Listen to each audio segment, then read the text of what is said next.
Noah Carter stared out the viewport of his shuttle as the massive space station came into view. The Galactic Council headquarters orbited Centauri Prime like a shining metal ring, its surface gleaming with lights from 1,000 different chambers and docking bays. Noah straightened his formal diplomatic uniform and took a deep breath. "Are you ready, sir?" asked Samantha Wells, his aide and protocol specialist. She handed him a data tablet with their schedule. "As ready as anyone can be when they've been summoned without explanation," Noah said. He scrolled through the tablet, frowning at how little information it contained. 5 years. That's all the time we've had as observers on the council, and now this urgent meeting. The shuttle docked with a gentle bump. Noah had served as Earth's ambassador to the stars for 3 years now. Before that, he had worked in war zones and hostile negotiations across Earth.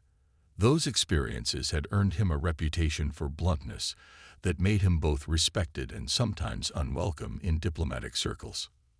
"Remember, sir, the Threx delegation will be looking for any excuse to challenge our presence," Samantha said quietly as they prepared to exit. "They still believe humans advanced too quickly to be trusted." Noah nodded. The bird-like Threx were among the oldest species in the council and viewed humans as barely evolved apes who had stumbled onto faster-than-light travel through luck rather than intelligence. As the airlock cycled open, they were greeted by a blue-skinned Melosian diplomat. Unlike most council species, the aquatic Melosians had been friendly to humans from first contact. "Ambassador Carter, welcome. I am Sholkar, junior representative of the Melosian Union. The council awaits your presence with great urgency." Noah noticed the Melosians' gill flaps were pulsing rapidly, a sign of stress in their species. "What's happening, Sholkar?" "Our messages have gone unanswered for days." The Melosian looked around nervously. "It is not my place to say, but you should prepare yourself. There have been developments." They walked through the curved hallways of the station. Representatives from 24 spacefaring civilizations moved about their business, many stopping to stare at the humans. Noah was used to the attention. Humans were still a novelty in galactic politics. When they reached the smaller briefing chamber, Noah was surprised.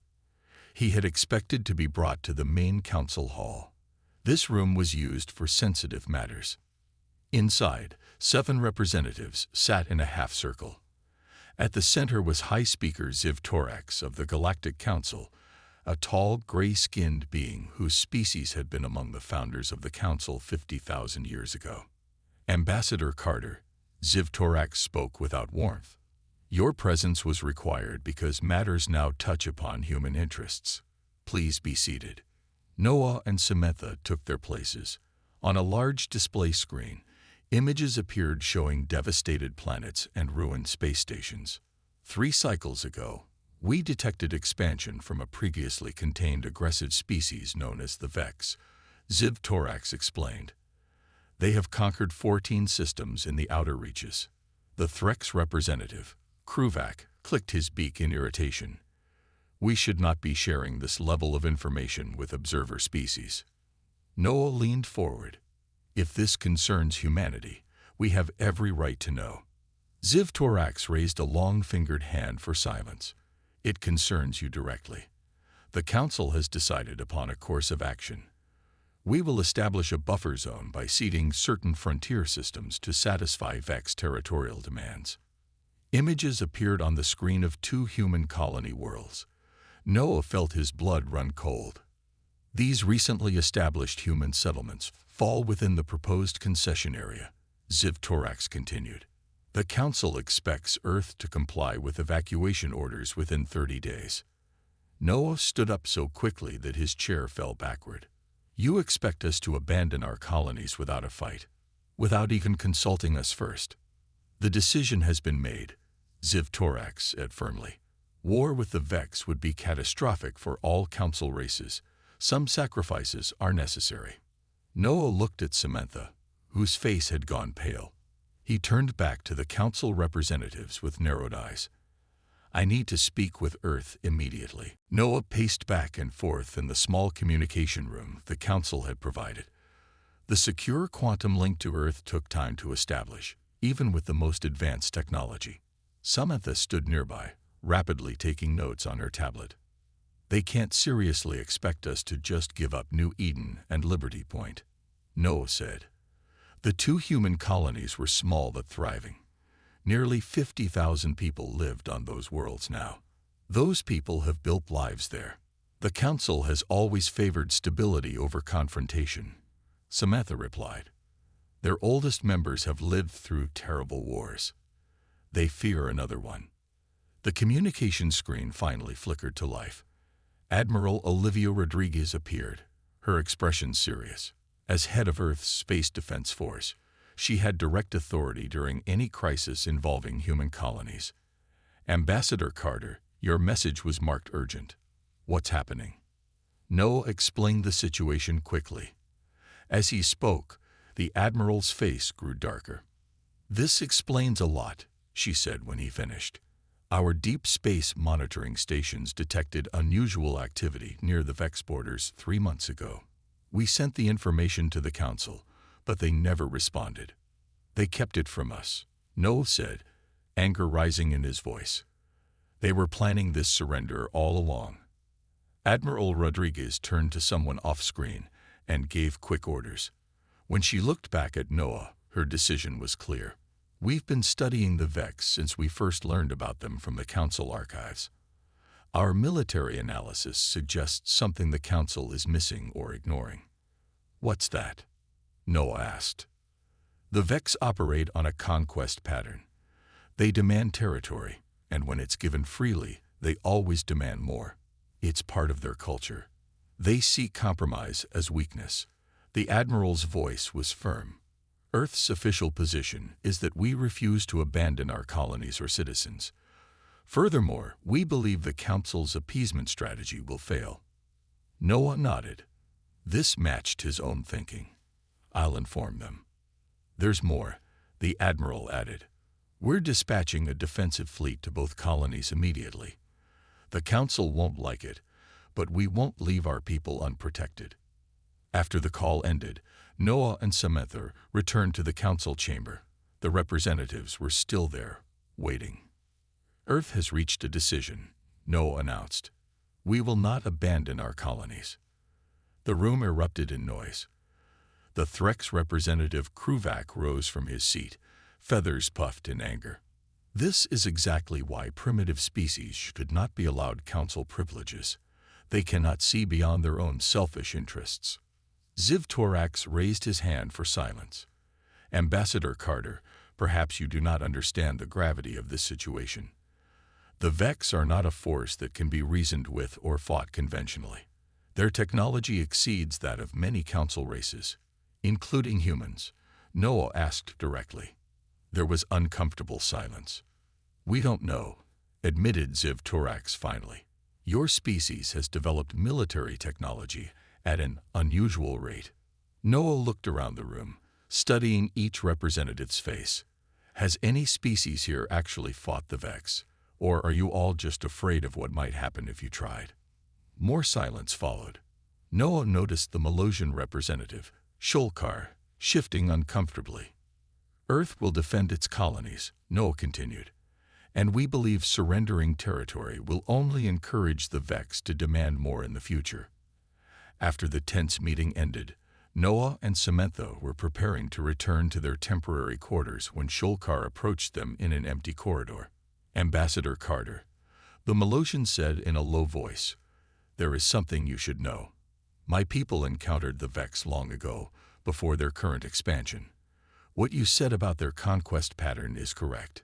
Why didn't you speak up in the meeting? Samantha asked. Sholkar's gills fluttered nervously. The elder races control Council policy. They have always preferred peace at any cost. Some costs are too high, Noah replied. And sometimes what looks like peace is just delaying a bigger war. The Melosian glanced around to ensure they were alone.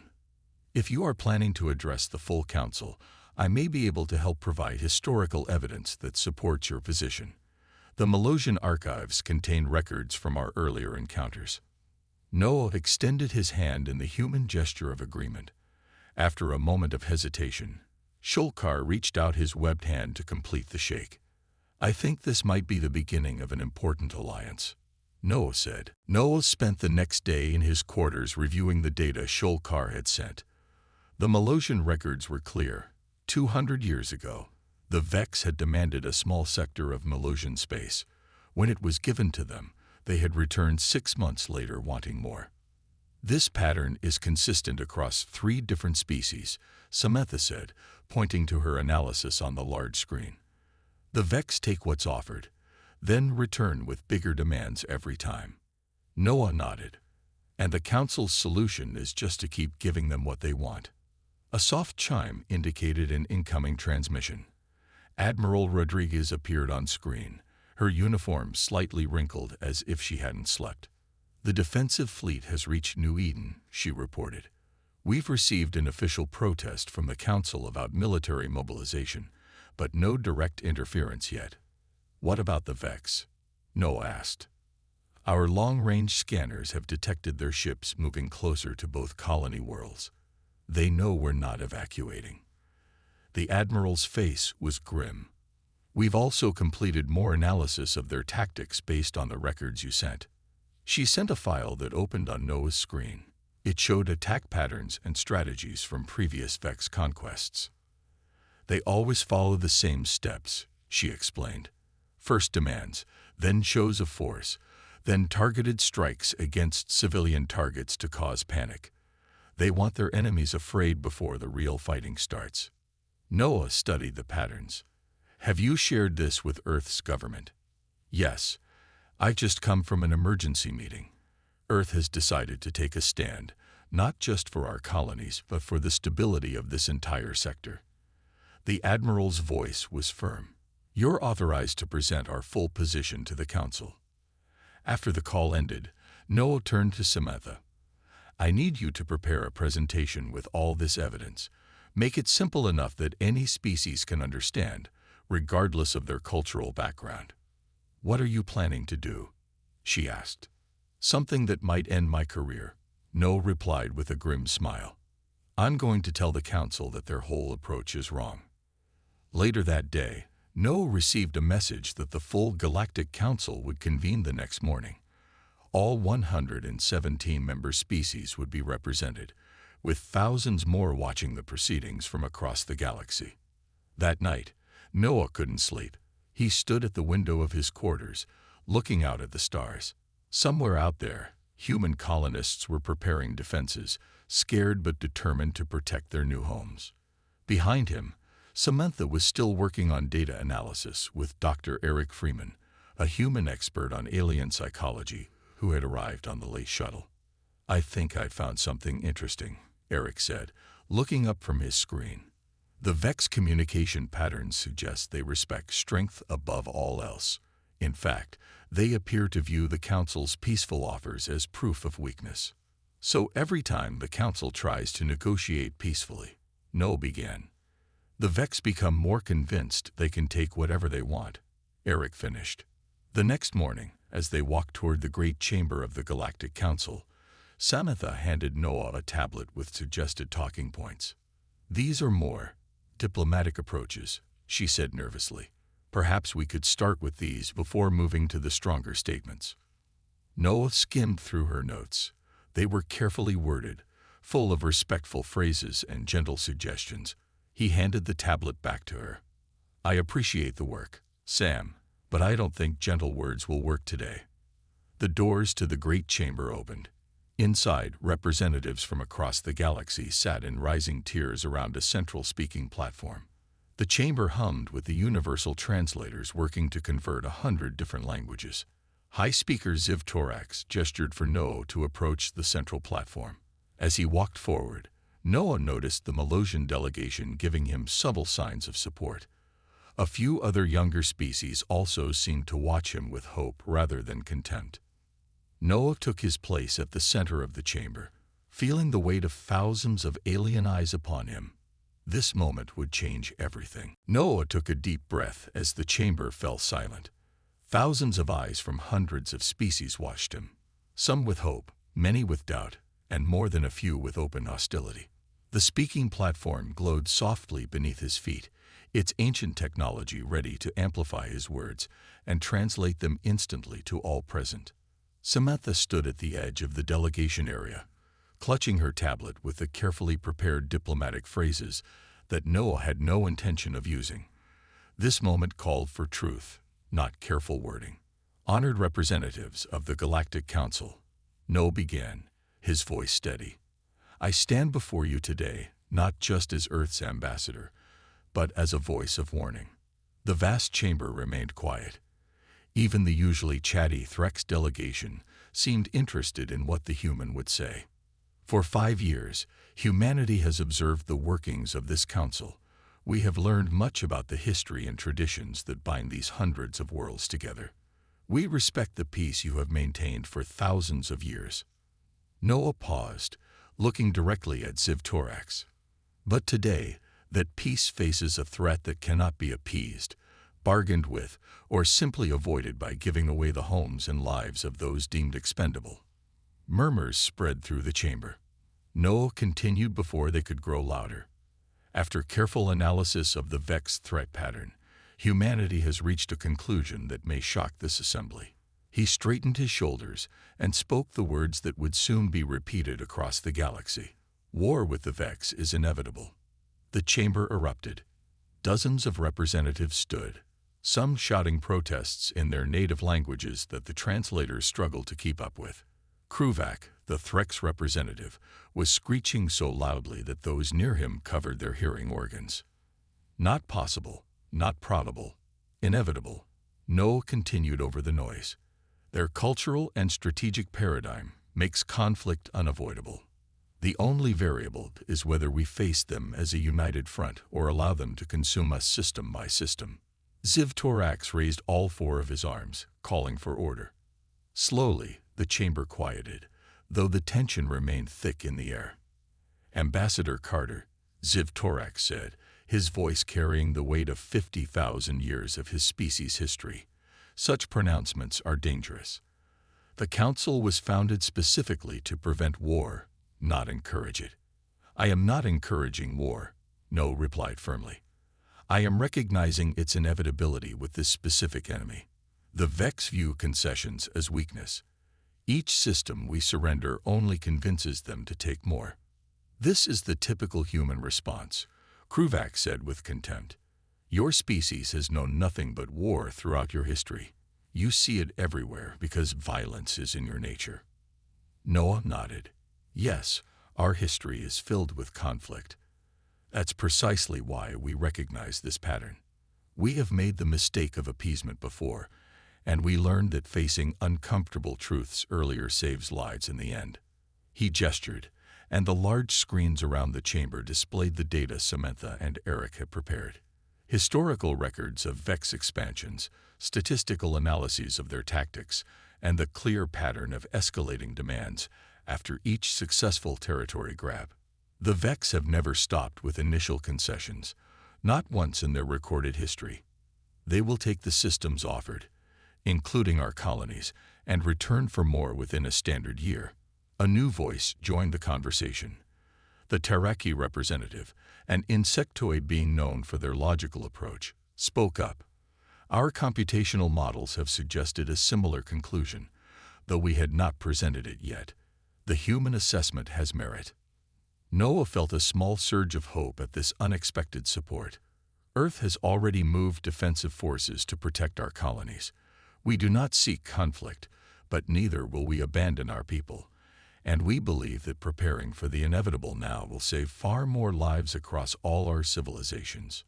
Sholkar of the Melusians stood. The human speaks truth that our own historical records confirm. My people have faced the Vex before. Their pattern is consistent. The chamber again filled with voices, but now they were not all opposed.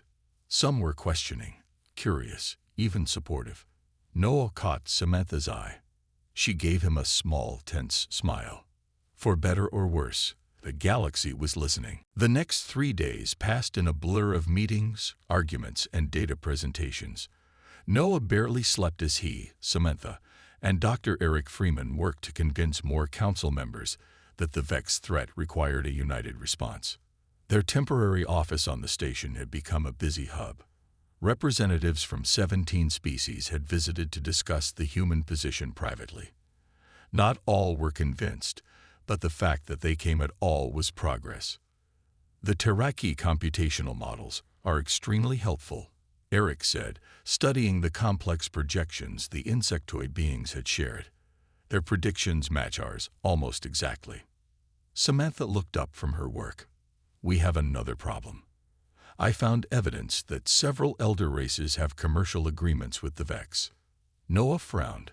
What kind of agreements? Resource exchanges, mostly. The Threx have been trading rare metals with them for over a century. She displayed documents on the screen. They've kept these arrangements secret from the rest of the council. That explains their strong opposition, Noah said. They don't just fear war. They stand to lose profitable trade deals. A soft chime announced a visitor. The doors slid open to reveal Sholkar, looking nervous but determined. Ambassador Carter, the Malosian Council has voted to formally support your position, the blue-skinned diplomat said. We have prepared historical records from our previous encounters with the Vex to share with all species. Noah smiled. Thank you, Sholkar. This will help tremendously. There is more, Sholkar continued. 7 other younger species have formed a coalition with us. We believe a united defensive strategy is needed, regardless of the elder race's decision. This was better news than Noah had hoped for. The coalition Sholkar described represented nearly a third of the Council's total military strength. Later that day, Noah received a secure call from Admiral Rodriguez. The situation has changed, she said without greeting. Vex scout ships have been detected near both our colonies. They're not attacking yet, but they're clearly preparing for something. Have they responded to any communication attempts? Noah asked. No, but they've moved into position to blockade supply routes to New Eden.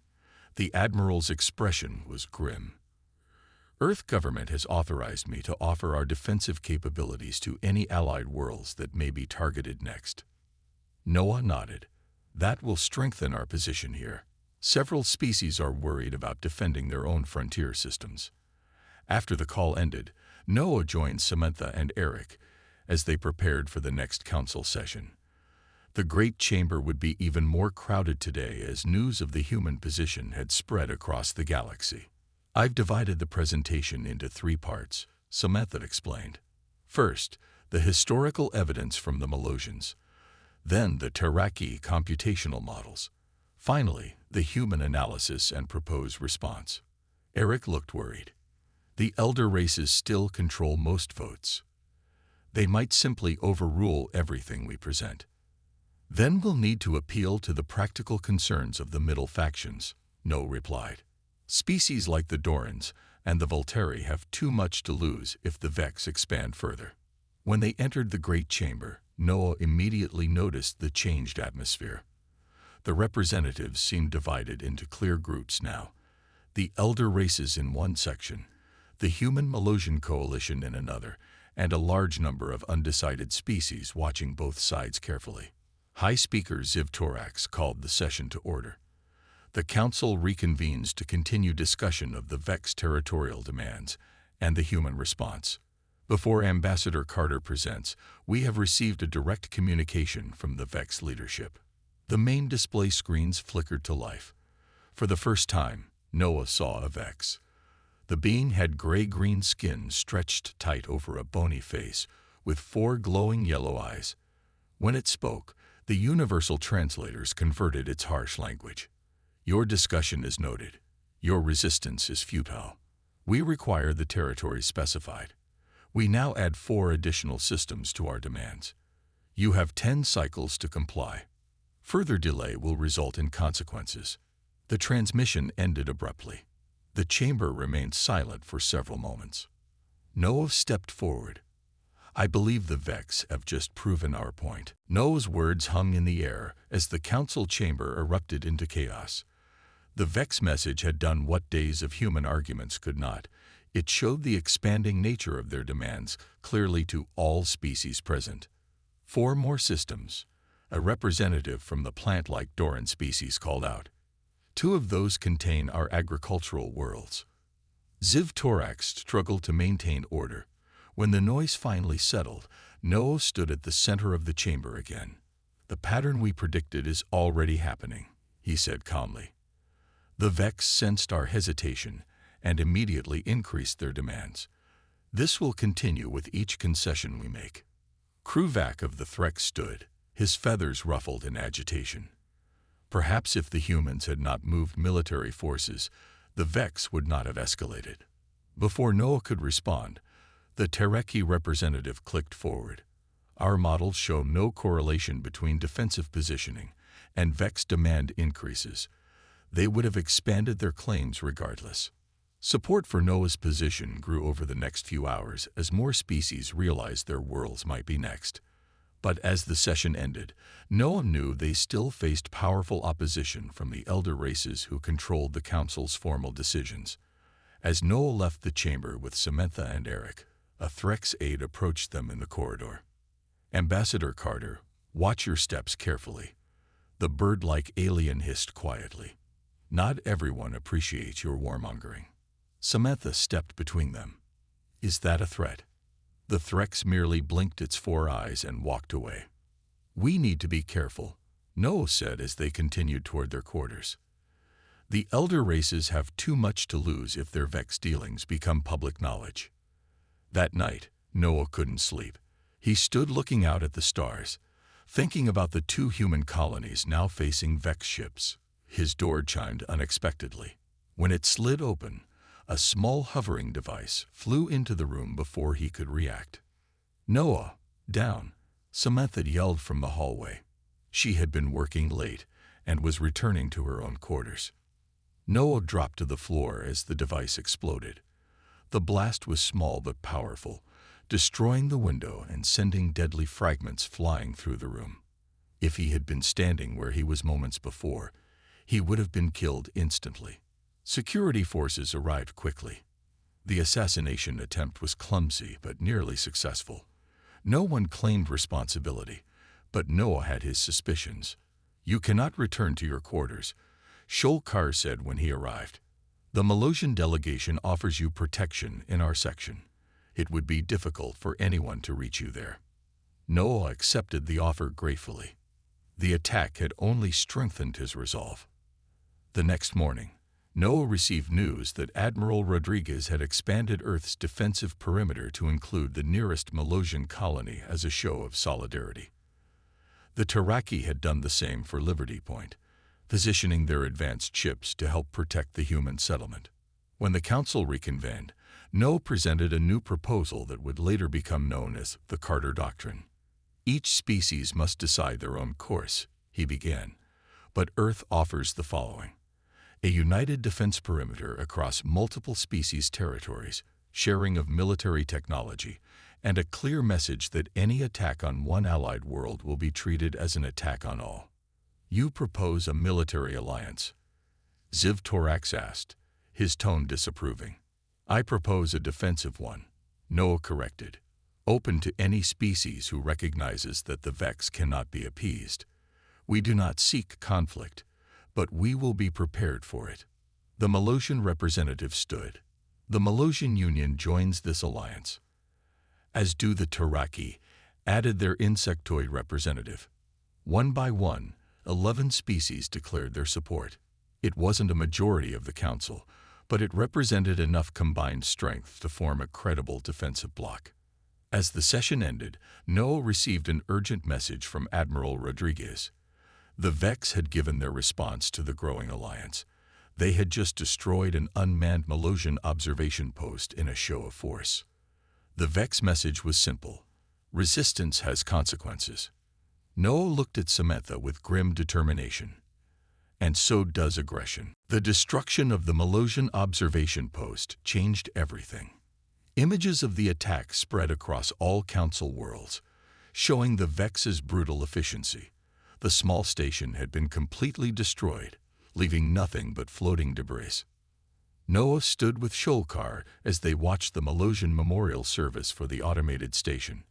Though no lives were lost, The message was clear to everyone. They chose your facility deliberately, Noah said quietly, because your people supported us. Sholkar's gills fluttered in sadness. Yes, it was a warning to all who would join your alliance. But the Vex had miscalculated. Instead of frightening species away from the alliance, the attack drove more toward it. Within 2 days, the number of worlds supporting the Carter Doctrine had grown from 11 to 16. The council chamber was in constant session now. The elder races, led by the Threx and Zivtorax's people, called for immediate negotiations with the Vex.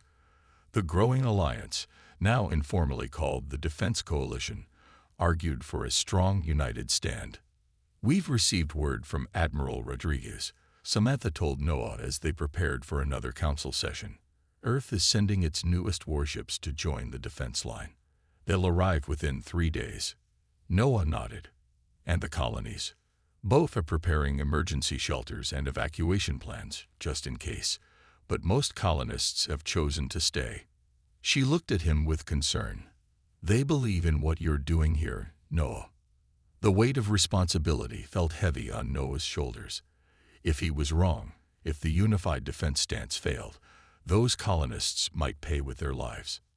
In the corridor outside the chamber, Kiztik, a security officer from the Tereki delegation, approached them. The insectoid being's compound eyes glittered with intelligence. "Ambassador Carter, we have detected unusual communication patterns from certain elder race representatives," Kiztik said in the clicking language that the translator converted to standard speech. "They appear to be sending encrypted messages outside normal diplomatic channels." "To whom?" Noah asked. "We cannot be certain, but the transmission patterns match known Vex frequencies." Noah and Samantha exchanged alarmed looks. If council members were secretly communicating with the Vex, the situation was even more dangerous than they had realized. When the session began, Noah noticed the chamber was more crowded than ever. Species that had previously sent only minor representatives had now dispatched their highest officials. The gravity of the crisis was finally sinking in across the galaxy. High Speaker Zivtorax called for order. "We have received another communication from the Vex leadership. They have reduced their additional demands to 2 systems instead of 4 as a gesture of compromise." Murmurs spread through the chamber. Some representatives looked relieved, seeing this as progress. Noah stepped forward. "This is not compromise. This is strategy. They ask for 4, expecting to receive 2. The pattern continues." "The human speaks truth," the Doran representative said, their plant-like appendages waving for attention. "Our historical analysis team has reviewed all previous Vex negotiations. They always begin with excessive demands, then appear to reduce them to seem reasonable." Support for Noah's position continued to grow. Even some elder race representatives began to question the wisdom of appeasing the Vex. The mood in the chamber was shifting. That evening, Noah received a private message from Admiral Rodriguez. The Vex fleet near New Eden had moved closer, now clearly visible to the colonists. Earth ships had taken defensive positions, ready to protect the settlement. "If the Vex attack, we will defend our people," the Admiral said firmly. But a coordinated response from multiple species would be far more effective. Noah looked out at the stars from the Melusian quarters where he now stayed for safety. So much depended on convincing enough species to stand together. He found Samantha working late in their secure office area. "If we fail," he said quietly, "I'll be responsible for leading multiple civilizations into war." She looked up at him with serious eyes. "And if you succeed, you'll be responsible for saving many more." Preparation for inevitable conflict isn't the same as causing it, Noah. Her words gave him strength. Noah nodded and turned back to the work at hand. Tomorrow would be crucial. The full council would vote on a unified response to the Vex ultimatum, which was now only 5 days from expiring. The countdown to possible war had begun. 3 months had passed since Noah Carter first shocked the Galactic Council with his declaration. The council chambers looked very different now. Where once 117 species sat in rigid hierarchical order, A new arrangement had formed. 23 species now comprised the Unified Defense Accord, a formal alliance born from Noah's initial coalition. Noah stood at the observation deck of the station, watching ships from a dozen worlds practicing joint maneuvers. The sight still amazed him. Vessels that had never worked together before now moved in coordinated patterns, sharing technologies and tactics. Ambassador Carter, Samantha approached, holding a data tablet. The latest reports from the border sectors. The Vex have pulled back from 3 systems since our joint patrol routes began. Noah nodded. The strategy was working, for now.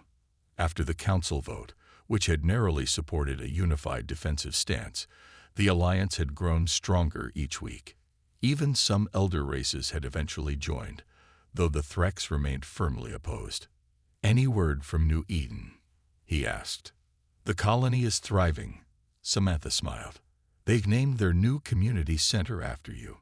Noah felt embarrassed by the honor. "I just said what needed to be said."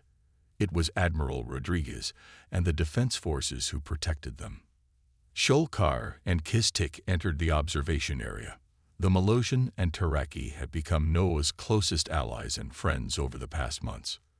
"The Joint Command Center is operational," Kistik reported, mandibles clicking with satisfaction. "All Allied vessels now share the same tactical systems. And the new early warning network is complete," added Sholkar. "We will have advance notice of any Vex movements." The 4 of them stood watching the fleet exercises in silence for a moment. What had once seemed impossible, dozens of species working together as equals, was now reality. A sudden alert tone broke the quiet. All their communication devices activated at once. "Priority message from the Border Patrol," the announcement began. "Vex fleet detected entering Alliance space. Multiple vessels, combat formation." Noah felt his heart race. This was the moment they had prepared for, yet hoped would never come. "Where are they heading?" "Sector 7. Kistik replied after checking the data. "The Doran agricultural world." "Not one of our colonies," Noah noted. "They're testing us, seeing if we'll defend an allied world as promised." Within minutes, they had reached the emergency command center. Representatives from all 23 Alliance species were gathering, either in person or via hologram. The Doran leader looked especially worried, their leaf-like appendages trembling. "Our world has limited defenses," the Doran said. "We cannot withstand a full Vex attack alone." "You are not alone," Noah replied firmly. "The Alliance will respond as one." Admiral Rodriguez appeared on the main screen. "Earth vessels are already moving to intercept, along with Malosian and Taraki ships. We'll reach Sector 7 before the Vex fleet." For the next 12 hours, Noah and the Alliance leadership monitored the situation. When the Vex fleet encountered the combined Alliance forces, they initially maintained their advance. The first shots were fired by the Vex, targeting a Doran defense satellite. The Alliance ships responded immediately with coordinated defensive actions, protecting the Doran world while avoiding any unnecessary escalation. What happened next would be recorded in the histories of dozens of worlds. For the first time ever, the Vex retreated. Their ships turned and jumped back to their own territory. Cheers erupted in the command center. Species that had been enemies centuries ago now celebrated together. The united front had worked. "This isn't the end," Noah cautioned when the celebration quieted. "The Vex will be back, probably with a larger force. But today proves what we can accomplish together." 6 months after Noah's famous speech, the Galactic Council underwent its most significant restructuring in 20,000 years. The new Galactic Concordat established an equal voice for all member species and a shared defense protocol based on the Carter Doctrine. As Noah watched ships from 24 species training together in Earth orbit during his brief return home, he reflected on the journey. His warning that war is inevitable had paradoxically created the strongest peace the galaxy had known in millennia. Samantha joined him on the observation deck. "The Vex are still out there," she said. "Yes," Noah agreed. "But now so are we. Together."